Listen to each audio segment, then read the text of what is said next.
সকালবেলা ঘুম থেকে উঠেই সমস্ত কিছু ঝাড়পোছ শুরু করে দিয়েছি। আজ আমাদের রান্না পুজো।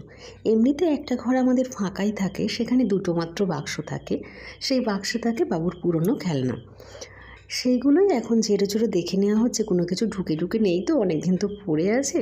তারপরে সেগুলো এই যে বাইরে বার করে দিয়ে একটা ঘর পুরো ফাঁকা করে দেওয়া হয়েছে। এখানেই হবে আজকে আমাদের রান্না পুজো। আজকে বাবুর স্কুলও আছে, তাই সকাল সকাল রান্নাটাও করে নিয়েছি। বাবু খেয়ে দিয়ে বেরিয়ে গেল। ওকে গাড়িতে তুলে দিয়ে এসে ওর বাবা আবার আমার সঙ্গে কাজে লেগে পড়েছে। এখানে আছে এক ঝোড়া সবজি, আর ব্যাগেও অনেক সবজি আছে। এগুলো সব আমরা এখন ধুয়ে নেব। মিস্টারের অনেক কাজ ছিল আজকে, কিন্তু ও সমস্ত কাজ ক্যান্সেল করেছে শুধুমাত্র আমাকে সাহায্য করবে বলে। আমি কত করে ওকে বললাম যে আমি এই সমস্ত কাজ অনায়াসেই করে নিতে পারবো, তুমি তোমার কাজে যাও। কিন্তু ও জানে যে এই সমস্ত কাজ একা করা কতটা মুশকিল। সেই জন্য ও সমস্ত কাজ আজকে ক্যান্সেল করে আমাকে সমানে হাতে হাতে সাহায্য করে যাচ্ছে। যাই হোক, আমি রান্না পুজোর বাসনগুলো সব ধুয়ে এখানে জল ঝাড়তে দিয়ে দিয়েছি।